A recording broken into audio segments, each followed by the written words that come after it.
Hello, people of the internet. Good morning, good afternoon, good evening, and a happy Friday to you all. Hopefully, your week is wrapping up nicely, or if you're watching this at any other point in the week, hope you're having a great day nonetheless. We continue with the ENHYPEN drop. We checked out the title track XO, and now we have the rest of the album to check out. Welcome to the listen party for ENHYPEN's second studio-length album titled Romance Untold. Now, title track was actually quite a different listening experience than ENHYPEN's previous stuff that we've checked out here on the channel. Predominantly Bite Me and Sweet Venom from last year, and before that, Paradox Invasion that from 2022, which technically was before I was doing YouTube stuff, but regardless, still somewhat familiar with. And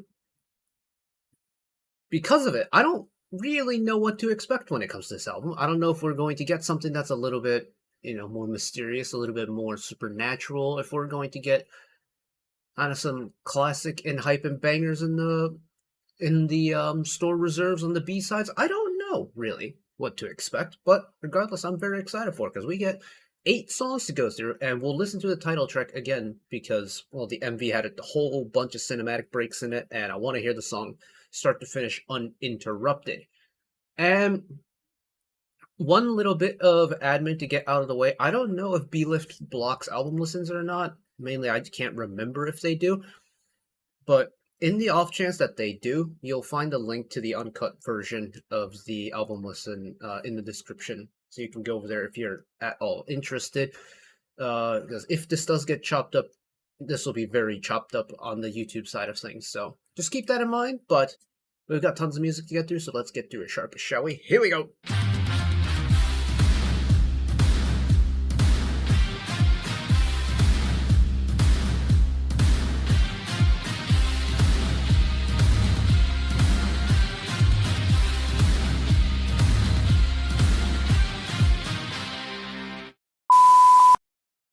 Right, and let's get started right away. I was planning on using color-coded lyric videos, but it's the usual issue of not being able to find an accurate source for all the songs. So we're just gonna do the YouTube music version. It makes my life a lot easier, and it makes it less of a hassle to deal with incorrect information, especially as someone who's fairly familiar with the group but still learning. So, track number 1, titled Moonstruck. Song credit Slow Rabbit, Coda, Chris Collins, Teru of 153, Junbus, Jang Yeojin of La La Studio, Hitman, Bang himself, and Kim Suji of La La Studio. Love the rumbling you get out of that 808. It feels like now I'm like traversing into a different plane of existence. That's really cool. I love the way the vocals just flip up high there. It's happening again.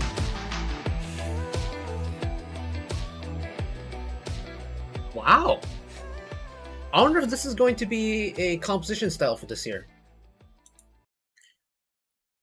I've been listening to K-pop for a fairly long time now. Probably not professionally, but as a looking at it from a very close angle. Probably been listening to K-pop like that for about 3-4 years, and I've been listening casually for about 8, 9 almost. The way K-pop usually ends is you usually get a nice firm clean cut finish. But this year we're seeing more and more when songs fade out the song. Therefore, there is no real definitive ending to that song. And oh, excuse me, my dinner is fighting back against me. Anyways, K-pop really doesn't, or never really used that fade-out method of finishing a song until this year. And this is probably the 3rd or 4th song we've come across on album listens alone that use the fade-out finish. And that's really interesting to me, because it's, like I mentioned, it's not something that the industry used to do. And if they did it in such a low amount, did it in such a tiny amount where it wasn't noticeable by me. That's really interesting. Having said that, though, the song is actually a really cool way to start the album because it almost makes you feel like I mentioned earlier how it feels like it's traversing me to a different plane. It does kind of feel like that. It feels like a kind of sci-fi drama BGM slash OST, and you see your protagonist like walking through a really dimly lit futuristic city. It's got that kind of vibe to it, and I think that's really cool because I think it connects to EXO in a really interesting way where they both have that kind of mysterious, slightly dark but slightly out of this world vibe to it. And that's really cool to me. And if this is the kind of sound signature we're going to go with for this album, there's some potential to have a really good couple of B-sides in there, stuff that really plays into my taste. Like the fact that we are going into this kind of futuristic, but also out of this like supernatural type vibe. If we get a retro synth pop song in here, or like a cyberpunky retro song, it's over for me. Like, because that is like very me coded. If we get something like that, yeah, this is gonna be a really good album. Right. Typically, we don't listen to the title track on album listens, but since the MV itself took a lot of creative liberties in the cinematic department, we're going to listen to it again. So, track number 2, XO, parentheses, only if you say yes. Composition, Jake, ZVC, Hitman Bang, Dunka, Armadillo, and Cho Yoon Kyung. I did see there's an English version of EXO at the end of the album with Juke on as a feature.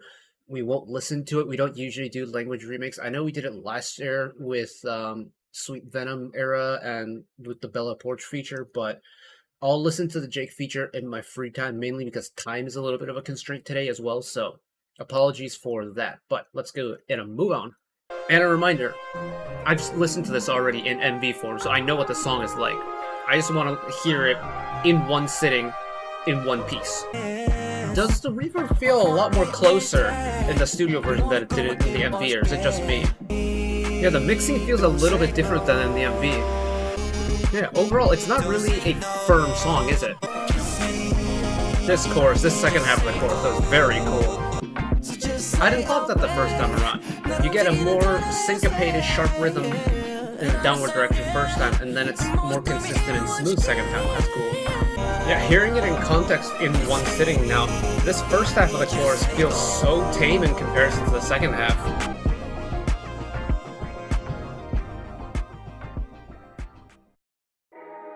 No, I didn't tell you to go ahead yet, YouTube. So EXO does the exact same thing of the fade out finish. What is... Wow, that's crazy. Okay. But EXO, listening to it in this version, like the studio version of it, makes a lot more sense. You feel that connection between the phrases. In fact, it's actually a very smooth song with all the connections put together. It flows really nicely. I think you get the phase switches exactly where you expect the phase switches to come about.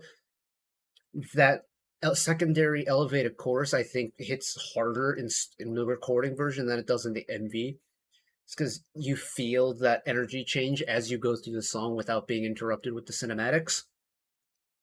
I think this chorus is very smart in that it's not an anti-drop where the song completely drops out and then you get that big flourish at the end.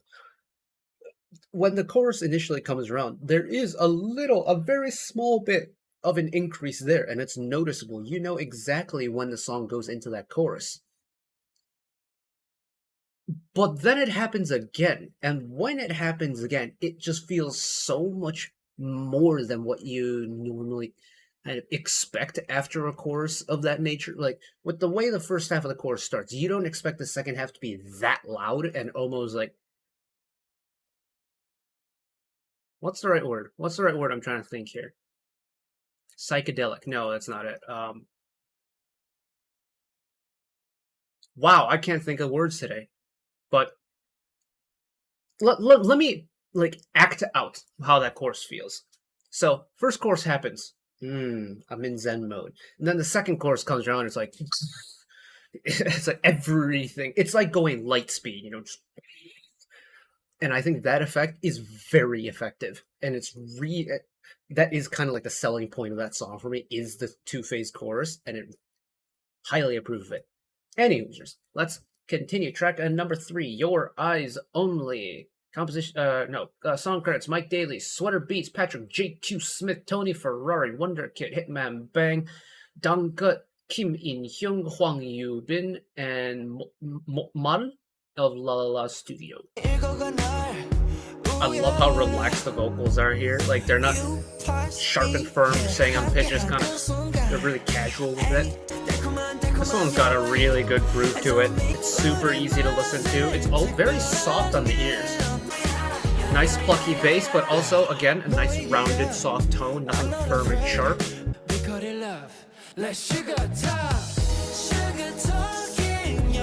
Really smart of them to cut the instrumental entirely there. Because the song restarts from the bottom, this chorus feels so much brighter. Super short song, but the song itself is very nice. It's extremely easy to listen to, extremely easy to follow. Also has a little bit of that extra planar vibe to it. I love the reverb in it. It's very subtle, but it's a song that you don't listen to the song. It's like you sit in and amongst the song, where the song is just kind of everywhere around you. It's got a very big soundstage for a song that really is not that busy and not that big, which I think is very hard to do and get it right.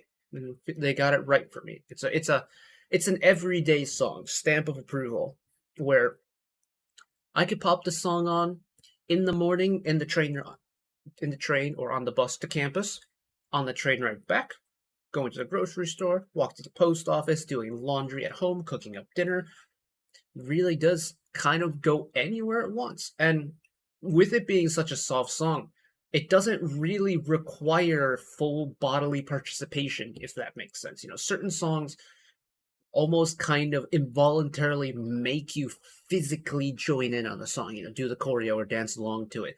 Well, yeah, I was like jamming along to it, snapping along to it. That's really about the extent of all you need to do for Your Eyes Only to really enjoy it, or at least for me. All I need to do is just kind of like nod along to the beat, just like gently snap along to it. I don't need to, feel like just like shimmy down the road or like have an extra pep in my step. Just enjoy it. Nice. Next up, 100 Broken Hearts, track number 4. Composition: Timu Brumila, Nico Stadi, Liv Meraldi, Dunka, Jungwon, hell yeah. January 8th, Oh Hyung Son of La La Studio, Hitman Bang, Hwang Yu Bin, Bay of 153 Junbus, and Kim Yong Ju of MUMW. Some familiar names, some not familiar names. Off rip, the digital vocal harmonies there, spectacular mood setter. But I'm also amazed at how slow this song is. It's slow, but it doesn't slug around. It's not heavy-footed. And again, a song that doesn't have a big riser and a big release for the chorus. Repeat the hook again. Okay. This entire album kind of gives off late night vibes. There's a very subtle, sparkling extra synth part in the second repeat. I wish it was a little bit more forward because I think the twinkling is very pretty.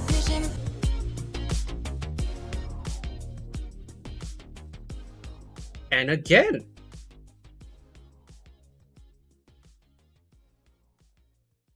A song with no bona fide ending. Is that what? That's 3 out of 4 songs on this album with a fade out finish? Interesting. Oh yeah, 100 Broken Hearts for me definitely gives off that late night aesthetic for me. And essentially,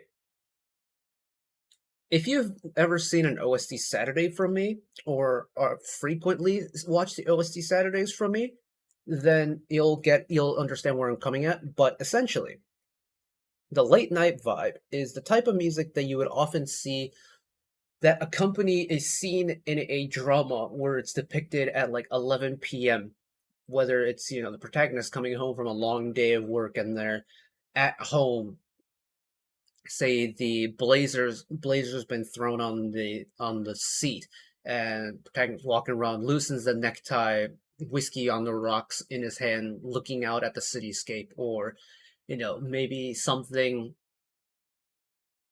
like a poor date happened, and we see like two parties involved with the date going off home in their own directions, and they're like longly looking out at the night sky out of the back of the cab, seeing the street lights go by. It's that kind of vibe when it comes to the music.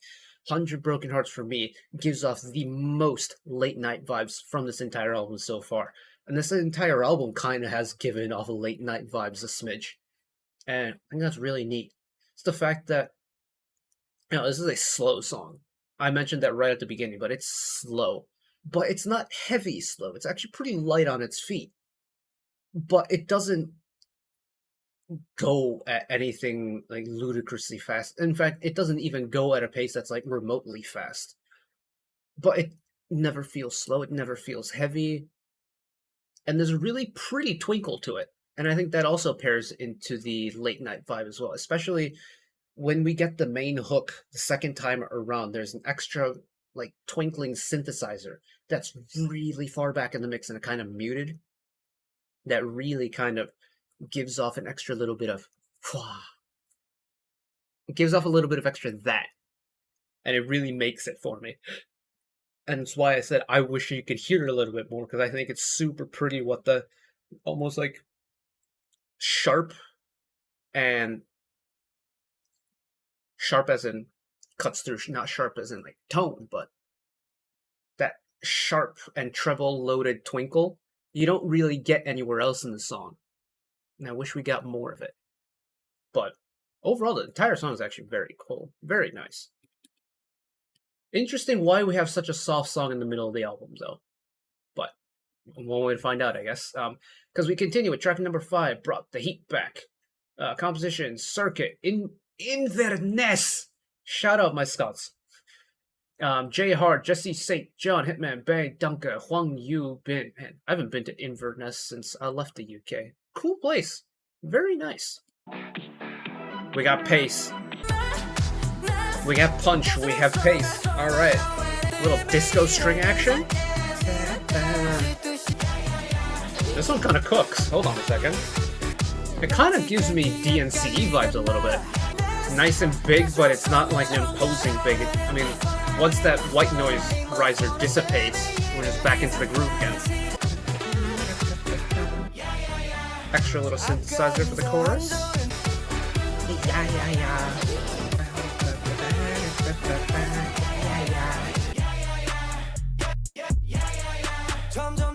Hit the breakdown one time.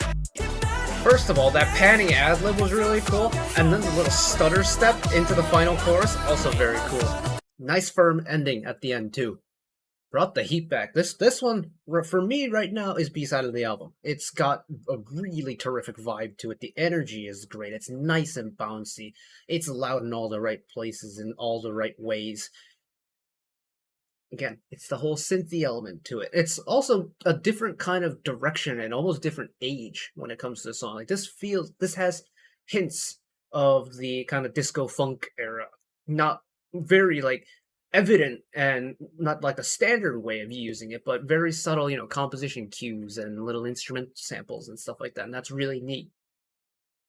And I am a sucker for kind of brighter ENHYPEN stuff, mainly because this is what I'm more kind of familiar with when it comes to ENHYPEN. Not to say that, tracks 1 through 4 are bad or anything like that. It's just a different side almost of ENHYPEN.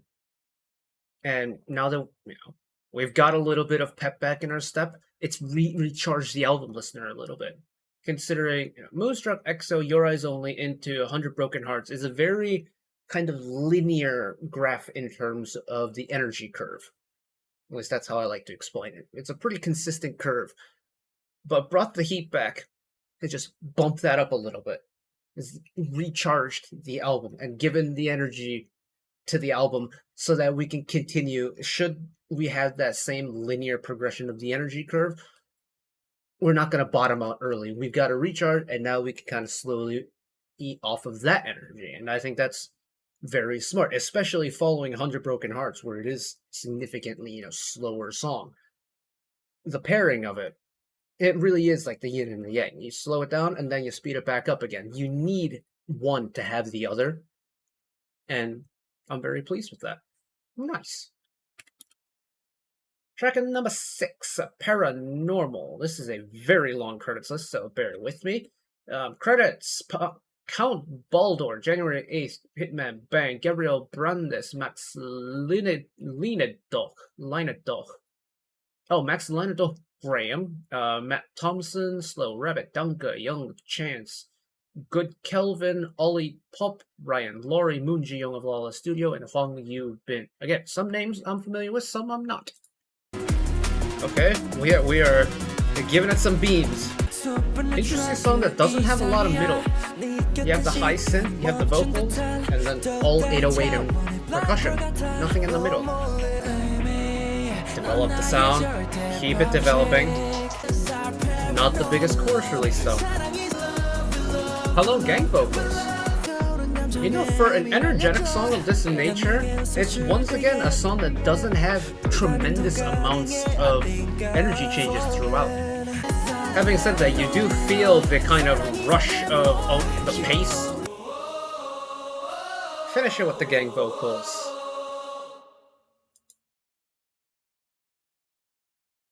That's a short song. It goes by so quick, and the speed of the song doesn't help in that regard either, but it's a very short song, and it's over like that. And that is kind of what you get of a song of this nature, is once you get that beat going, and once the listener gets onto that beat, it's going to be over in a flash, just because of how fast the song is. I am amazed at just how balanced it is. Maybe that's the wrong way of saying it, but you almost expect a song of this nature, once it gets to that sort of speed, to be almost overwhelmingly like hard, intense, or hard, or loud, or some combination of those three. It's a very consistent song, even though it is quick. Sound-wise, it never becomes too invasive. I mean, the pace is quick, and if you lose track of it, you're gonna fall behind a little.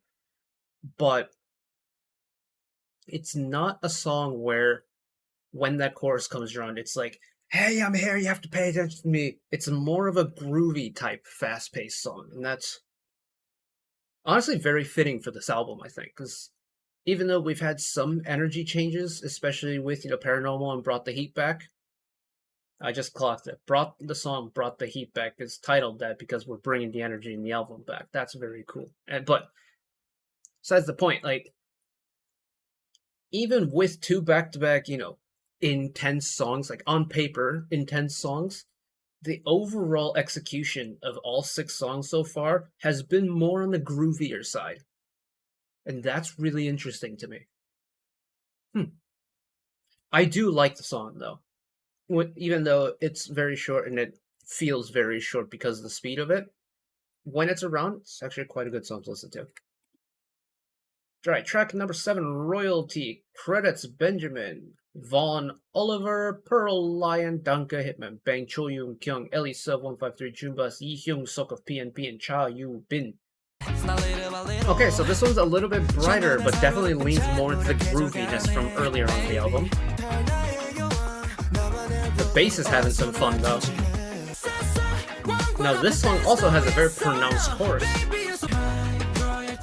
Is anyone else getting, like, lounging on the beach summer vibes from this? Because I'm getting summery vibes from this. Maybe it's the guitar that's selling the summeriness, but I am getting the summery vibe still. I will say this, though. The groove of this song is amazing. It might be my favorite on the album. Yeah, if we're going on just the groove sensation, Royalty takes the crown so far. It's got an amazingly well-paced beat to it. I think it's a good walking pace where you just kind of... It's, again, a song that... I forgot which song it was earlier, but it's a song where you can enjoy and still have your body naturally just vibe along with it, but that's all you need to do. You don't need to put your entire body into, like, enjoying the song. And the song itself it's got your really nice ups and downs in terms of where you get the energy, where you get the releases, where you kind of tone it back a little bit. but it's packaged in a way, and it's played in a way where you almost feel the warmth of that release and the chorus, but that's the only sensation you get. Like, you feel the volume increase and you feel the song kind of, grow in a way, but it grows in a way where you hear that growth, but you also feel that growth in a way that's super gentle. It's not you feel the growth and boom, you feel the drop with your entire spine. It's entirely the opposite of that. And I think that combined with the electric guitar and paired with the admittedly rather tame on the bottom end, like in comparison to the rest of the songs on the album, this song doesn't utilize a very big bass presence. It's still there, it's just not as prominent, and it does give it that warm, cozy, not cozy, laid back, summery vibe to me, and I think that's really cool, especially in this time period. In this time of the year, we're in mid-July, like we are approaching peak summer season coming up. We are in the summer release season, but we're quickly approaching peak summer season when we get all the summer bangers coming out. And I think this is like a good gateway song into that peak summer season. It's the kind where everyday song for me. Everyday song number 2 or 3 on this album for me. Hell yeah. Right. This is the final song on the album listen that we're going to do here. I know for a fact there's 2 more, because track number 9 is the English version with the Jake feature of XO, the title track. And then track number 10 is the narration version of Highway 1009, which is only on the physical CD version. I think, should you go in search of that, someone's probably ripped it and put it on YouTube. So if you're interested in either of those, hop on over onto the YouTube search bar one time. But we are going to be checking out track number 8, Highway 1009. Credits all of the members alongside El Capitan and the vendors team of Nada, Colin, Owl, and Chillers. So, fan song. But I also see El Capitan, and that has me very intrigued. There's a certain sparkle to this, isn't there? It's nice and bright and light. Octave stacks. Is that Nikki on the bottom harmony? Hello, bass. It's another. This song has a lot of these, but a song where it just seamlessly transitions into that next phrase. Love the fact that the guitar got its kind of like chance to shine, have a proper solo there. It's definitely one of those songs that has this, kind of side to side vibe to it, and I cannot complain about it one bit. That might be my favorite song on the album, actually. I not think I'd be saying that, but it's, if I'm being realistic here, Highway 1009 is the outlier on this entire album. Like, this is a song that is just entirely different levels of bright. It's warm. It's inviting, strangely inviting. Like, this is what I imagine the song form of, like,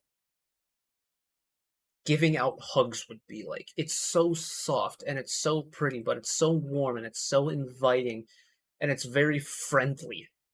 And I love that. And considering that it's the members on, I'm guessing it's on lyrics, they've kind of mashed it all together on the album thread that I'm reading off of. But the song is extremely well balanced. It has just, I think, the right amount of treble in the instrumental paired with the just right amount of bass in the instrumental. I think the vocals cover the perfect range for a song of this nature. It's bright and it showcases off their high vocals a little bit more, but it requires less of the power. And especially during the verses when you get the octave stacks where someone is in charge of that lower octave. I'm guessing Nikki, just based on how low my boy can sing, is a really cool textural thing that gets added to it. And I know, like, there's the English version of EXO and the other version of Highway 1009 on the physical album, but in a way, this is the final song on the album, right? Because this is the last new song. And if we're talking about album finishers, I think this is the perfect way to do it. This feels like a concert encore song where the members are all in like tour merch. They're holding up banners, waving back and forth, and the fans are doing the exact same. Fans are humming along to it, and it's a really nice, gentle way to set the album back down on the ground after we've gone through the 8 songs, and also a way of kind of finishing on a happy note, because I feel like this entire album hasn't been, they've done some darker sounding concepts, like Bite Me era was a pretty mature sounding album, but all in all, like Romance Untold is not the brightest album in the world, and it's not the fastest and most intense album in the world. It's actually quite laid back.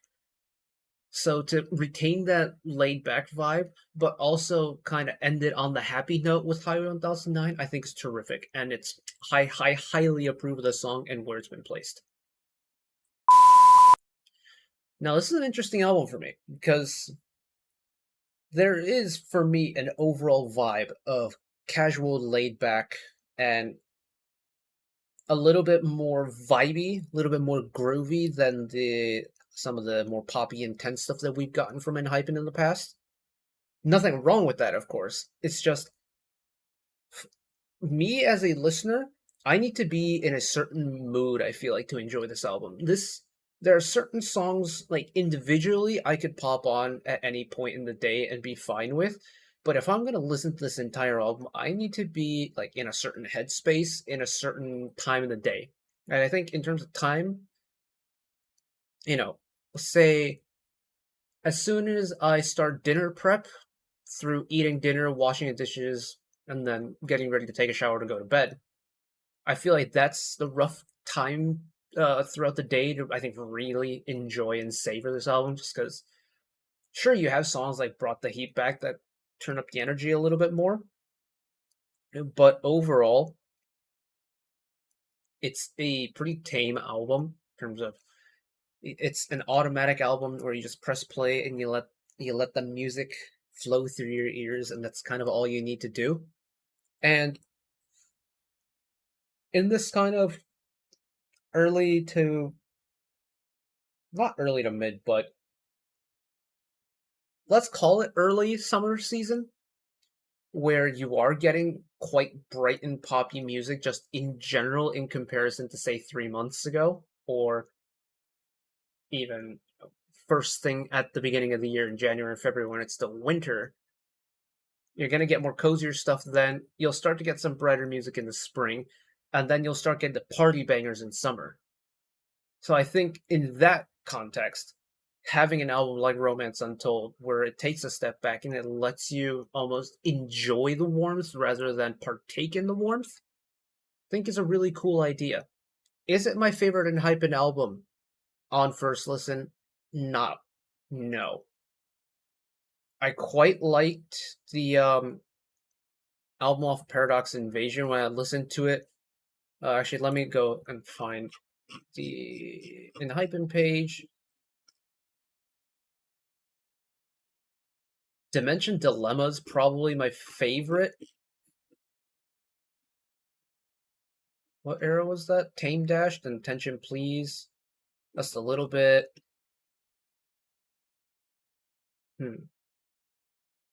Yeah, I'd probably say Dimension Dilemma has been my favorite ENHYPEN album. Admittedly, I don't really listen to ENHYPEN a whole lot. I'll listen to them when they pop up on Shuffle. But you know what? Romance Untold might be. There could be some sleeper picks in here in terms of like specific songs that get a decent amount of playtime. Brought the Heat Back for sure is going to get some playtime out of it. Highway 1009 for sure is going to get some playtime out of me. But we'll see. We'll see how this goes. This album has the potential to grow in terms of like how I've received it. Because right now, I'd probably give it like a 6 or not 6, 7, 7.5 out of 10 right now, with the potential to probably grow up to an 8 or 9. I just, I want some more high energy stuff. It's the summer. Let's let loose a little bit.